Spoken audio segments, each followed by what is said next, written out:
আগে বাবু, বলছিলাম যে। আরে হ্যাঁ বল কি, আর বলতে গিয়ে থেমে কেন যাস শুনি?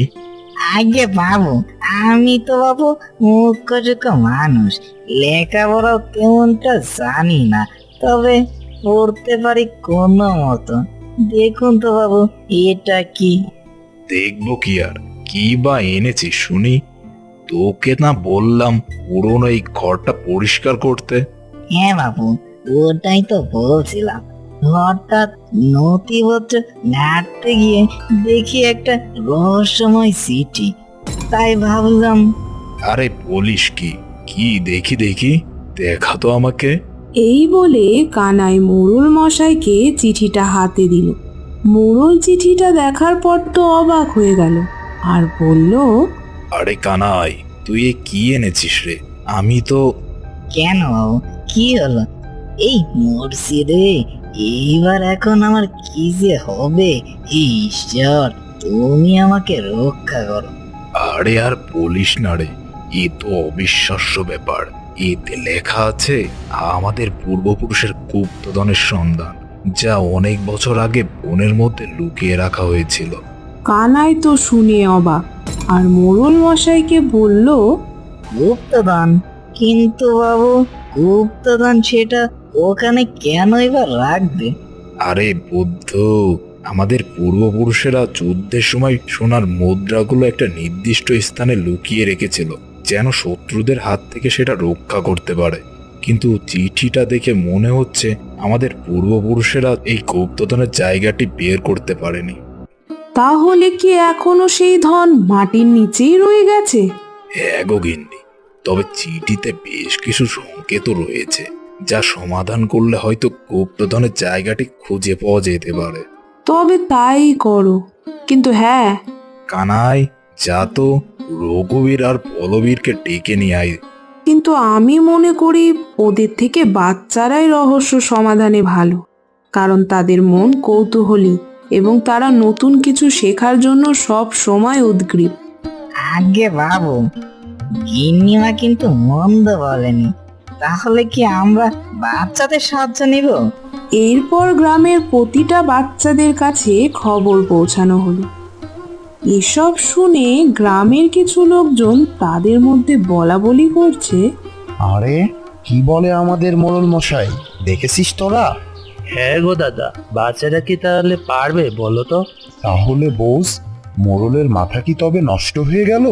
হবে হয়তো, আমারও তো তাই মনে হচ্ছে। এ কি, তোমরা এসব কি বলছো?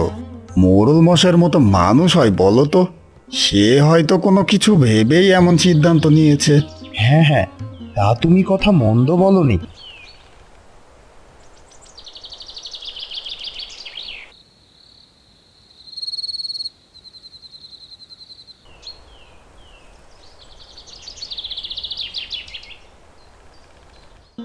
অপরদিকে ওই সুজনপুর গ্রামের বাচ্চাদের মধ্যে রিন্তি, মিষ্টি ও অয়ন ছিল সবচেয়ে কৌতূহলী।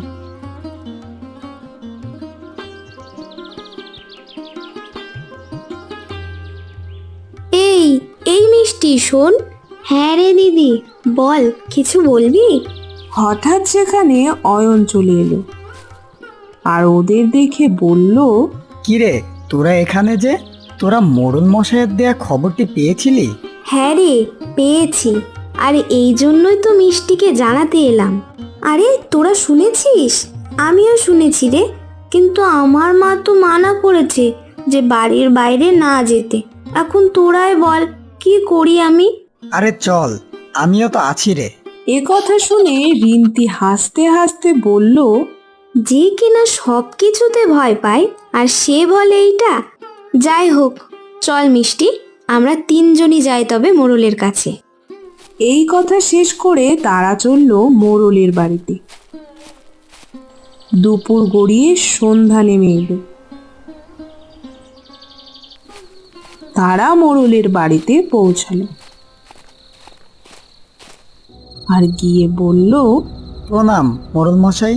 আরে বাচ্চারা, তোমরা যে? আমরা এসেছি গুপ্তধনের রহস্য উন্মোচন করতে। আমাদের একটা সুযোগ করে দিন মোড়ল মশাই। হ্যাঁ মোড়ল মশাই, আমাদের রহস্য সমাধানের একটা সুযোগ দিন। আচ্ছা আচ্ছা, ঠিক আছে ঠিক আছে, এই নাও, তবে এই চিঠিটা নাও। এবার এটাকে সমাধান করে দেখাও তো। রিন্তি চিঠিটা হাতে নিল, বেশ সময় ধরে চিঠিটা পরখ করে দেখল আর বলল, অয়ন, দেখ দেখ, এখানে কিছু একটা সংকেত দেওয়া রয়েছে মনে হচ্ছে। হ্যাঁ রে, তাই তো মনে হচ্ছে। তার মানে যেখানে সূর্য ওঠে সেখানেই শুরু। পাহাড়ের পাদদেশে ঝর্ণার সুর। 3টি বড় গাছের ছায়ার তলে লুকিয়ে আছে গ্রামের গৌরব রত্নগুলো। মিষ্টি হেসে বলল, আরে, এটা তো অনেকটা ধাঁধার মতো যে। হ্যাঁ রে, তার মানে আমাদের সূর্যোদয়ের দিক থেকে শুরু করতে হবে। দেখেছো গিন্নি, আমি বললাম না? আরে মানে হ্যাঁ, আজ তোমার জন্যই তো আমাদের পূর্বপুরুষের গুপ্তধনের সন্ধান পেতে চলেছি। আর হ্যাঁ বাচ্চারা, এই গুপ্তধনের খোঁজ খুবই রহস্যময়। তবে তোমরা যদি সাহসী হও এবং বিশ্বাস রাখো, তাহলে হয়তো অবশ্যই সফল হতে পারবে এই অভিযানে।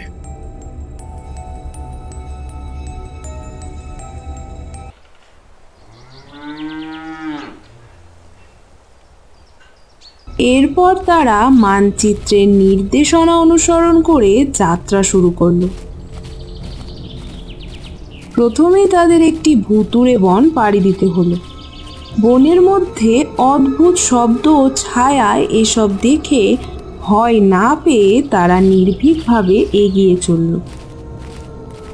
বনের মাঝখানে তারা একটি প্রাচীন মন্দিরের সামনে পৌঁছালো। মন্দিরে ঢুকে তারা দেখে এক রহস্যময়ী সাধু বাবা তাদের জন্য অপেক্ষা করছেন। তাদের দেখে সাধু বললেন, ভোলে, জয় শিব শম্ভু, আয় তোরা আয় এদিকে, তোদের জন্য অপেক্ষা করছিলাম রে। আমাদের জন্য সাধু বাবা? কিন্তু আমরা এসেছি আপনি জানলেন কিভাবে? আমি সব জানি রে, আর এটাও জানি যে তোরা এখানে এসেছিস এই গুপ্তধনের খোঁজে। হ্যাঁ সাধু বাবা, আমরা এসেছি মোড়ল মশাইয়ের পূর্বপুরুষের গুপ্তধনের খোঁজে। হা হা হা হা হা। আরে সবই জানি রে, আর হ্যাঁ, যেটা নেই ওই মানচিত্রে সেটা রয়েছে আমার কাছে। কি রয়েছে সাধু বাবা, বলুন আমাদের। সব বলবো রে, ধৈর্য ধর। কিন্তু তার আগে যে তোদের যে 3টি প্রশ্নের উত্তর দিতে হবে রে। হ্যাঁ সাধু বাবা, বলুন কি প্রশ্ন? তাহলে শোন, প্রথম প্রশ্নটি হলো, 2টি রাস্তা, একটি সত্য অন্যটি মিথ্যা, তবে তোরা কোন পথে যাবি? রিন্তি, অয়ন এবং মিষ্টি চিন্তা করলো। আর রিন্তি বলল, সাধু বাবা, সত্যের পথ অনেক কষ্টের হলেও সত্য সুন্দর। তাই আমরা সত্যের পথটি যথাযথ উপযোগী বলে মনে করি। বাহ, বেশ বেশ। এবার দ্বিতীয় প্রশ্নটা তাহলে শোন। একটি কুয়া, যার জল সোনা, কিন্তু এর নিচে লুকাই বিপদ। কেন এই জল, কেন এই সোনা, বুঝতে হবে তোদের। এসব শুনে অয়ন বলল, আচ্ছা, একটি কুয়া যার মধ্যে জল সোনা আর নিচে বিপদ। তার মানে আমাদের এই কুয়াকে পাশ কাটিয়ে চলাই উচিত, কেননা কুয়াটা আসলে একটি ফাঁদ। সাধু বাবা, সাধু বাবা, কুয়াটা একটা ফাঁদ মনে হচ্ছে, তাই কুয়াটাকে পাশ কাটিয়ে চলে যাওয়াই উত্তম। বেশ সুন্দর, আমি জানতাম। তবে হ্যাঁ, এটা কোনো প্রশ্ন নয়। এবার এটা সমাধান করে দেখাতো। ও ঝটপট খড়মট জোয়া। সাধু বাবা মন্ত্র পড়তে পড়তে হঠাৎ তাদের পাশে একটি দরজা প্রকট হয়। দরজা দেখে তো ওরা অবাক। তখন সাধু বাবা বললেন, তোরা দেখতে পাচ্ছিস যে দরজা, সেই দরজাতে নেই তালা আর নেই চাবি, কিন্তু দরজার পিছেই রয়েছে তোদের গন্তব্যের শেষ আশ্রয়স্থল। এখন কিভাবে এই দরজাকে অতিক্রম করবি যখন চাবিই নেই এই দরজায়? অয়ন আর রিন্তি ভেবে পেল না। হঠাৎ মিষ্টির মাথায় একটা বুদ্ধি আসলো, আর মনে মনে ভাবলো, আচ্ছা, দরজা আছে যার তালাও নেই, চাবিও নেই, তবে কি দরজা খোলায়? দেখি তো, দরজায় গিয়ে ধাক্কা দিয়ে দেখি খোলে কিনা। এই ভেবে মিষ্টি গেল দরজার কাছে। আর এই চাওয়া দেখে অয়ন ডাকতে লাগলো।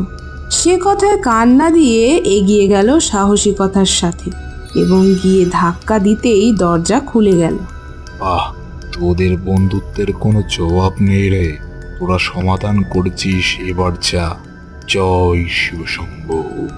এই বলে তারা দরজা দিয়ে প্রবেশ করলো আর গিয়ে দেখতে পেল পাহাড়ের চূড়া থেকে ঝর্ণার সুর এবং তার সামনেই রয়েছে সেই 3টি বড় গাছ। তারা এগিয়ে গেল।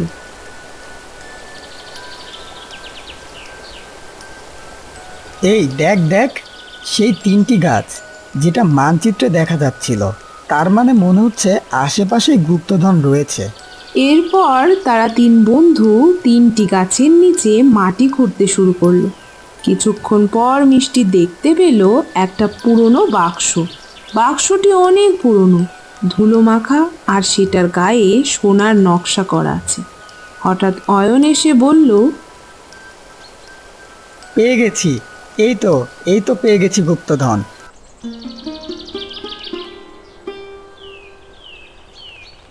এরপর তারা খুশি মনে বাক্সটি নিয়ে মোড়লের বাড়িতে নিয়ে আসে। মোড়ল এবং গিন্নিমা তাদের দেখে খুশিতে আত্মহারা হয়ে যান।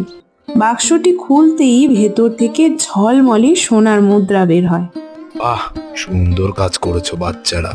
আমাদের পূর্বপুরুষের গুপ্তধন শেষমেশ উদ্ধার করতে পেরেছো তোমরা।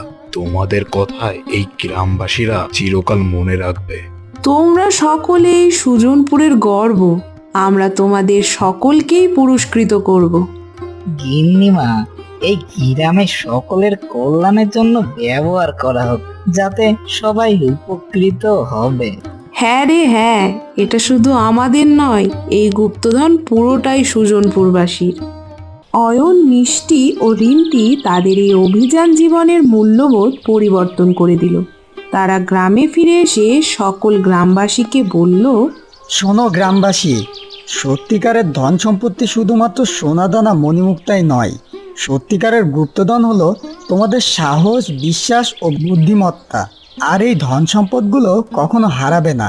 আর এটি বলেছেন অর্জুন, যিনি মোড়ল মশাইয়ের পূর্বপুরুষ।